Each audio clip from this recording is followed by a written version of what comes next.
Welcome to 50 Ways to Succeed at Work, where you hear stuff about ways to succeed even the most well-intentioned colleagues, advisors, careers officers and HR departments may never get around to mentioning. This is episode 37, The Extra Mile, or how exceeding expectations can enhance your organization and boost your chances of success. This is how Peter Sage, founder of several multi-million-dollar companies, including the Energy Fitness Group, Worldwide Health Corporation, Space Energy, and Sage Business School, how he sees it. Going the extra mile. I don't think there's a better phrase that could sum up the essence of what it really means to be human. The essence of being human. That's one way to view going the extra mile. Here's another. You're sneakily listening to staff talking in on a local Pizza Hut branch. They're wondering about a customer who orders his favorite combination each week, like clockwork. Except for 2 weeks, there have been no orders. One of the team volunteers to go the extra mile to check whether this loyal client is all right. They gave him a phone call and they asked the customer, "Are you okay? You haven't ordered from us for over 2 weeks. We wondered if everything's all right. I'm ringing to offer you a free welcome back pizza." The unexpected, thoughtful gesture so impressed the customer, he never stopped talking about it with his contact for months. Now imagine that it's late on Friday. You're getting ready to leave and your supervisor catches up with you at the last moment. "Sorry about this, but can you stick around and help us work through a delivery issue we've been having?" What would be your reaction to this, as it might apply to your work? If you're an extra miler, you'll tend to show up in this way. First, you assist co-workers with tasks and help if something goes wrong. And second, you make suggestions on how to move forward. Extra milers help balance the team's workload and back up team members. This way, the group becomes healthier. Being an extra miler may feel burdensome at the time. For example, more work may ruin your previous plans for the evening.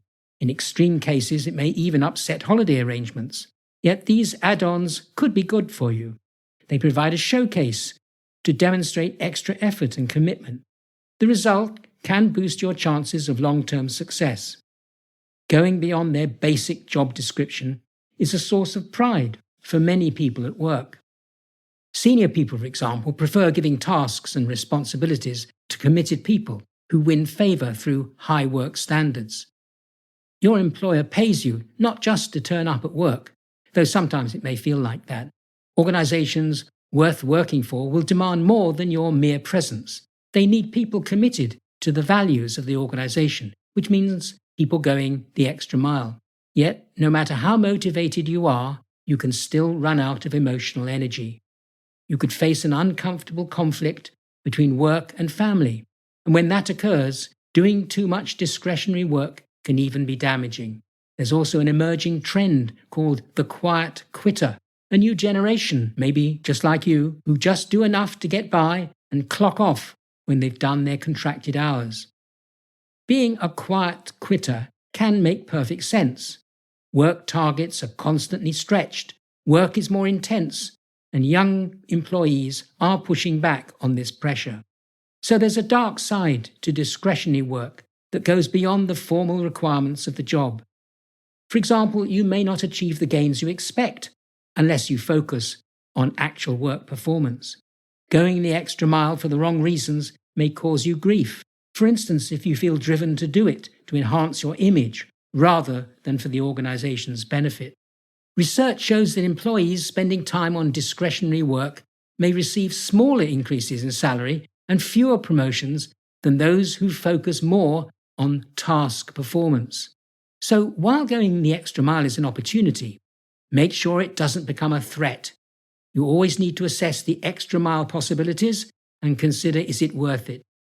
Doing something extra can make you feel better about yourself. It can bring a sense of purposefulness into your life. Another benefit is that you can choose to boost your career. Senior colleagues will notice, which could be good news for your success prospects. You'll also improve your knowledge and connection with your organization's purpose, such as serving customers or helping to complete a project. One other benefit worth having is the impact it makes on colleagues. You can set an excellent benchmark for yourself to which others can aspire. If work becomes too intense, well, what can you do? First, be sure to be seen regularly rather than lurking at home. Second, ease off by doing your job well for the agreed hours rather than slacking off constantly. Lastly, do quit discreetly. If you change course too abruptly, your boss will notice and things could get awkward. So what action am I suggesting you take? Choose one thing you can do today to go the extra mile. Often the smallest gestures make the most significant impact. Treat the extra mile as an opportunity to develop rather than quietly quitting. Consider how going the extra mile will enhance your organization, not just your image or career. And my takeaway from all of this?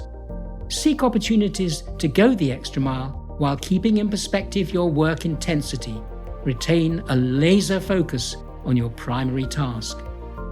You've been listening to an episode of Andrew's 50 Ways to Succeed at Work. For more episodes, subscribe free to my regular weekly podcasts. You can catch up on past ones at the50ways.site, where you can also become a foundation member with access to e-learning units, transcripts, further reading links, and the forum, where you can ask questions, share problems, and join a growing community of people who seriously want to succeed at work. Thanks for listening, and bye for now until next week.